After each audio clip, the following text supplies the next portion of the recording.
May 11, 1945. Tayabas Province. The eastern edge of Luzon, Philippine Islands. The hour before dawn carries its own particular silence in the Philippine jungle. It is not the silence of peace, it is the silence of held breath, the kind that collects in the hollows of trees, settles beneath the broad leaves of the kogon grass, and presses itself against the canvas walls of sleeping tents. The air is thick and warm, carrying the distant smell of salt from Dingalan Bay, and somewhere beneath the canopy, insects keep their restless rhythm as though nothing in the world could possibly disturb them. The darkness is total. The stars above Luzon are indifferent. Somewhere in a small outpost of the United States Army's 33rd Infantry Division, the Golden Cross Division, a 24-year-old private from Screven County, Georgia lies asleep inside a canvas tent, his M1 Garand rifle resting within arm's reach, exactly where it always was, exactly as he had trained himself to keep it. He had just completed a long rotation on guard duty. His body was exhausted. His mind was quiet.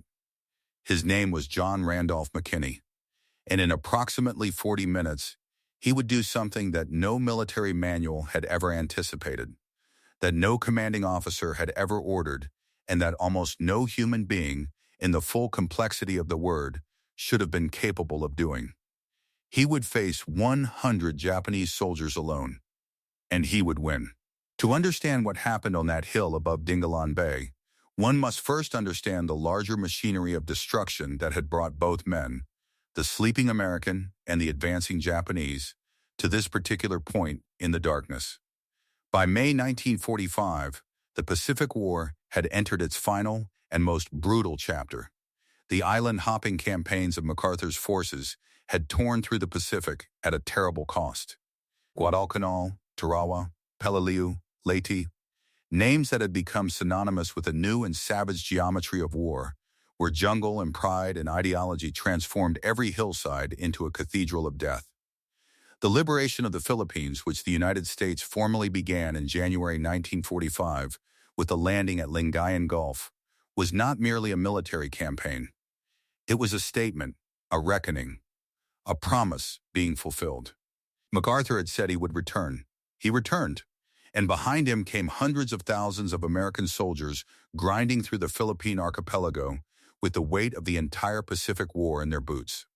The 33rd Infantry Division, the Golden Cross Division, a National Guard unit from Illinois, had entered the Luzon campaign on February 10, 1945, relieving the 43rd Infantry Division and driving northward through mountains and valleys where Japanese resistance was fierce, fanatical, and deeply entrenched.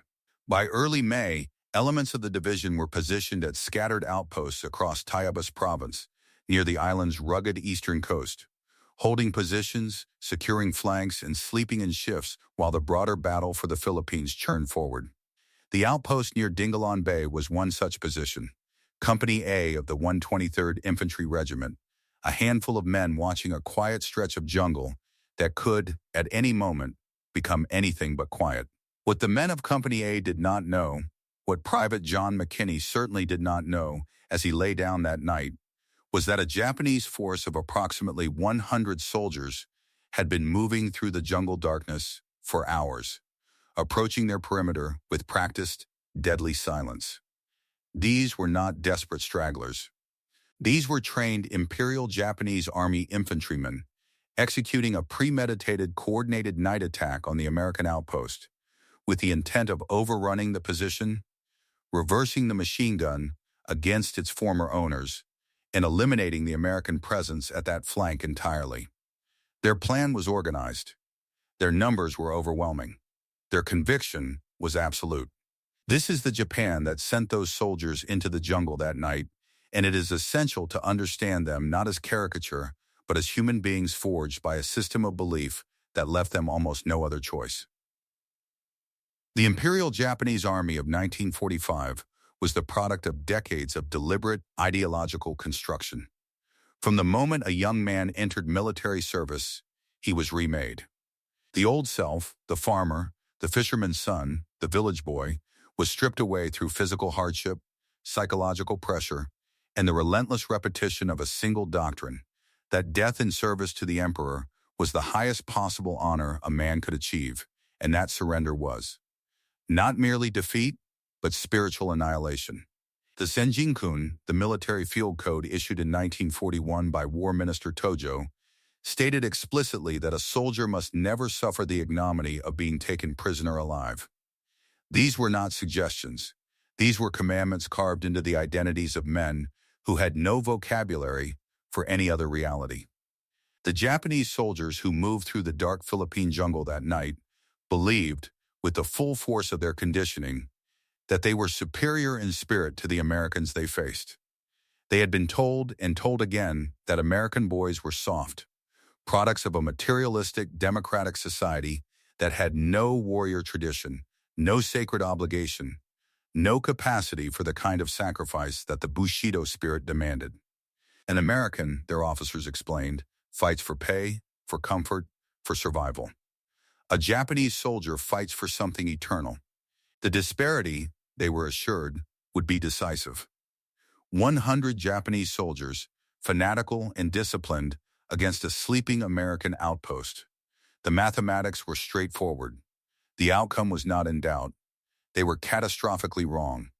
The man they were about to wake was not a product of comfort. John Randolph McKinney was born on February 26, 1921, in Woodcliff, Georgia, a small town in Screven County, the kind of place where the Depression had arrived before it had a name, and where poverty was not an event, but a permanent condition of the earth itself. The red clay fields of southeast Georgia in the 1920s and 1930s were not kind. They demanded everything from the people who worked them and returned as little as possible. McKinney never completed more than a third-grade education. He learned instead from the land, from long mornings in the pine forest tracking game, from afternoons bent over crops that fed a family with nothing to spare. He grew up understanding hunger, silence, patience, and the precise relationship between a rifle and a living target. He did not learn these things for recreation. He learned them because his family ate only when he was accurate. When Pearl Harbor brought the United States into the war in December 1941, McKinney wanted to enlist immediately. He could not. His labor was needed on the farm. His family required his presence more than the Army required his service, at least for a time. He waited. He continued working the Georgia earth, continued hunting the Georgia forest, continued living the invisible life of a rural American boy who history had not yet decided to notice. His draft notice arrived in November 1942. He reported without complaint. He trained. He sailed across the world to a chain of islands he had likely never heard of before the war began, carrying with him the same practical, unhurried competence he had always carried, and his M1 Garand rifle, which he kept as close to his body as he had always kept his hunting rifle back home. The M1 Garand was, in many ways, the physical embodiment of everything the Japanese military had been taught to dismiss about America. It was a product of industry, innovation, and democratic mass production, designed by Canadian-American inventor John Garand at the Springfield Armory and adopted by the U.S. Army in 1936 as the world's first standard-issue semi-automatic military rifle. 8 rounds per clip, gas-operated, capable of delivering accurate fire at a rate that left bolt-action rifles, like the Japanese Arisaka, entirely outmatched in a close engagement. General George S. Patton called it, without qualification, the greatest battle implement ever devised by man. For the Japanese soldier accustomed to a world in which the spirit was supposed to triumph over material advantage, the M1 Garand was a philosophical inconvenience. For John McKinney of Screven County, Georgia, it was simply a tool he happened to be good with. It was sometime just before first light when Sergeant Fukutaro Morii of the Imperial Japanese Army crept to the canvas flap of McKinney's tent and threw it open. In his hand was a sword. He swung it down in the darkness. The blade was meant for the head. It found only the right ear, a glancing blow, insufficient to kill, but sufficient to wake. The part of the ear it severed fell somewhere in the Philippine dark and was never recovered. What remained was blood and pain, and a man who had been raised by the Georgia forest to respond to sudden danger not with panic, but with an immediate, physical, instinctual precision. McKinney later described those first seconds with the plain-spoken calm of someone recounting a familiar routine. Day was just starting to break. I first heard the kid on the machine gun holler. Next thing I knew, they were chopping at me. He grabbed his rifle. He used the stock to strike Maury across the jaw with enough force to take him off his feet. He then used the trigger to finish what the rifle butt had started on the second Japanese soldier who had followed Maury through the tent flap, bayonet leveled. Both men went down. McKinney moved.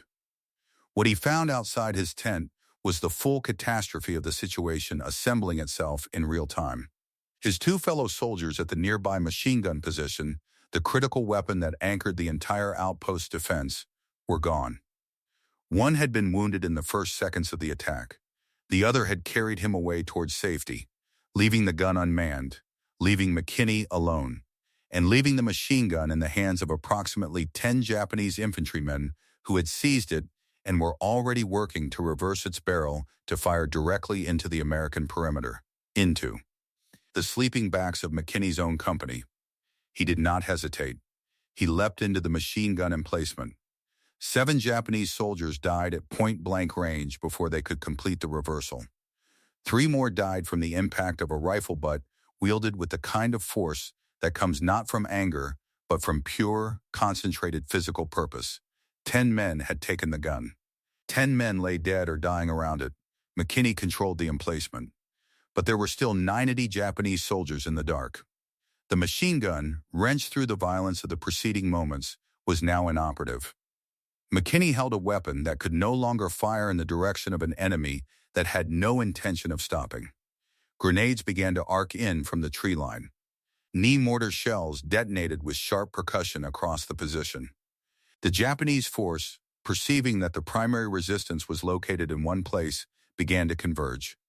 Wave after wave of soldiers came forward out of the jungle, running now, swords and bayonets and rifles assembled for the final, crushing assault on what they could not yet fully understand was a single American soldier who had not retreated and had no intention of doing so.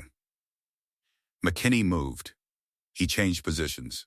He located ammunition, as he would later describe it with characteristic understatement. There was a great deal of it, and he began to fire. For 36 consecutive minutes, Private John McKinney of Screven County, Georgia held a perimeter against 100 men by himself. He fired until the rifle in his hands was empty, then picked up another. He fired from different angles, changing positions to prevent the enemy from triangulating his location, while maintaining constant suppressive fire that prevented any coordinated rush from succeeding. When Japanese soldiers breached close enough that the rifle was no longer a firearm but a blunt instrument, he reversed it and used it as one. Men who had been trained since their adolescence to die heroically for the emperor encountered instead a Georgia farm boy who had been trained since his adolescence to hit what he aimed at, and who, by his own later admission, did not even fully process the fear of the situation until it was over. The mathematics of those 36 minutes are almost incomprehensible when rendered plainly. 1 American soldier, 1 rifle, and the several he picked up and fired dry in succession. No support, no reinforcements, no machine gun, no artillery, no perimeter.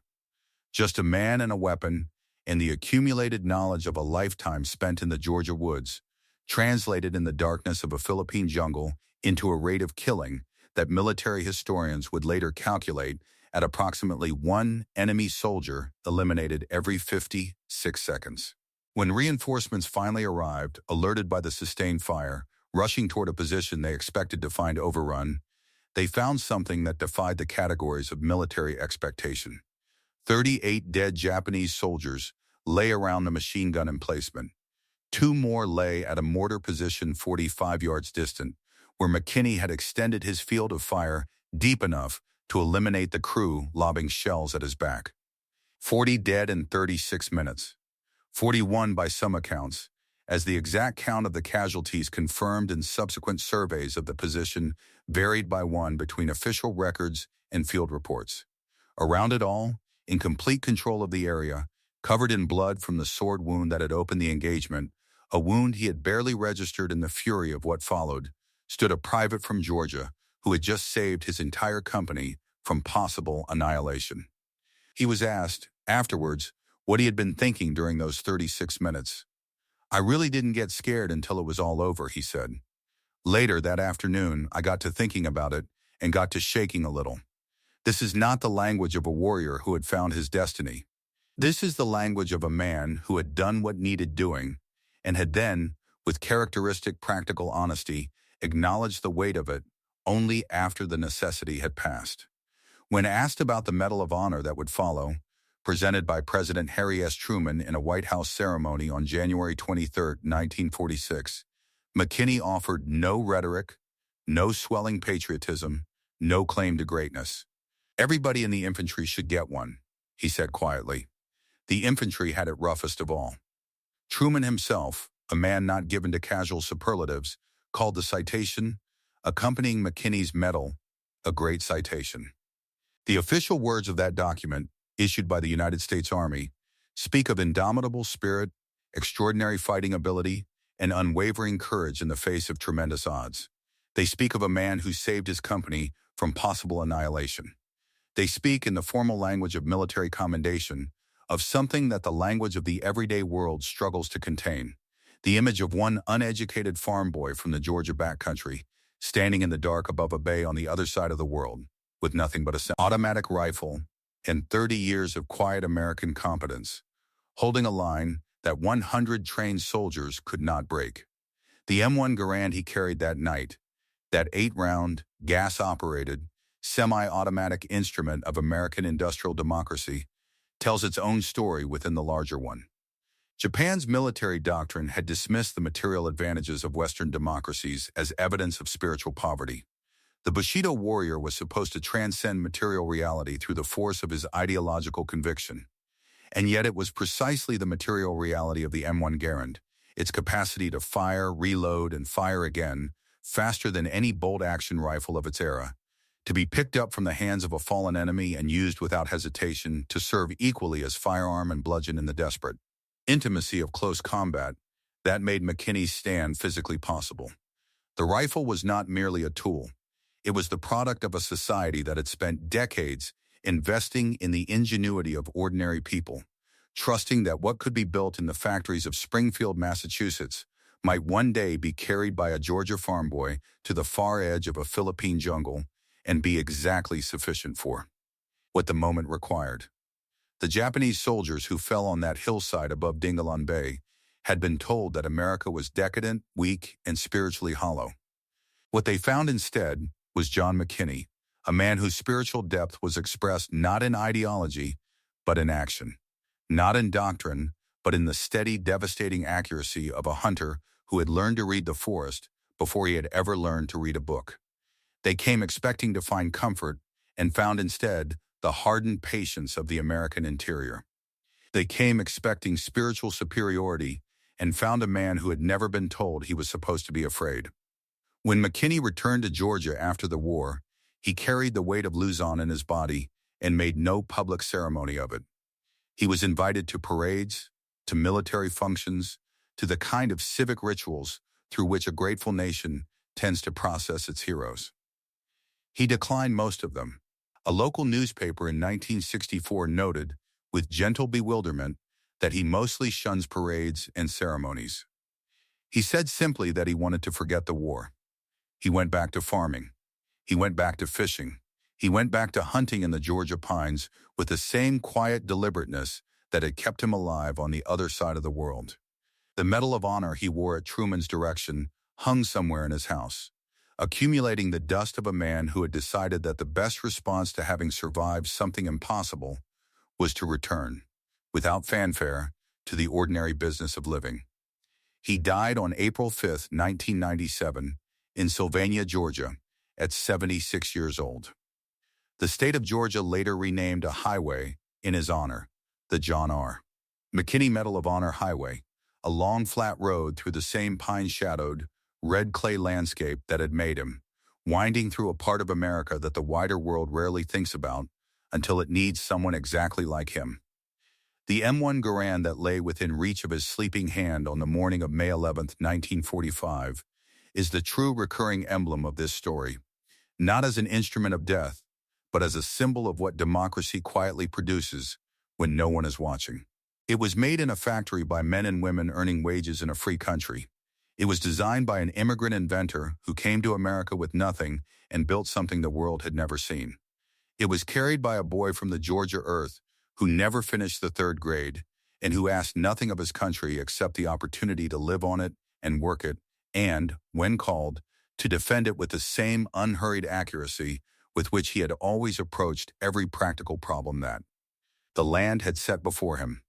In those 36 minutes above Dingalan Bay, the M1 Garand was fired again and again and again.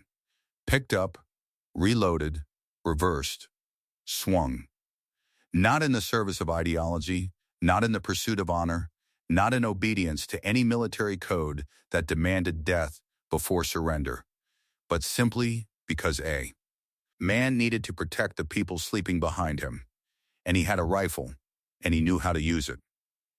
That is the quiet, devastating truth at the heart of John McKinney's story.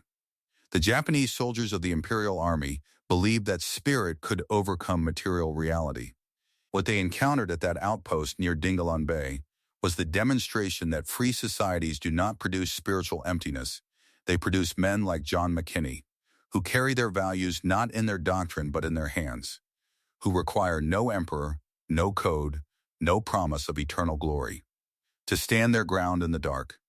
They stand their ground because it is their ground. Because somewhere behind them, in a tent or a foxhole or a cot in a Georgia farmhouse, someone is sleeping who needs them to. Freedom does not always announce itself with parades and ceremonies. Sometimes it is quiet and deliberate and covered in blood in the Philippine darkness just before the dawn, standing alone above 41 bodies with a rifle it picked up from the jungle floor and a steady hand that never once forgot what it was for. Based on the Medal of Honor citation of Sergeant John R. McKinney, Company A, 123rd Infantry Regiment, 33rd Infantry Division, U.S. Army. Action date, May 11, 1945. Tayabas Province, Luzon, Philippine Islands. Medal presented by President Harry S. Truman, January 23, 1946. Primary biographical source, Forrest Bryant Johnson, Phantom Warrior, The Heroic True Story of Peavey. John McKinney's One-Man Stand Against the Japanese in World War II, Berkeley Books, 2007.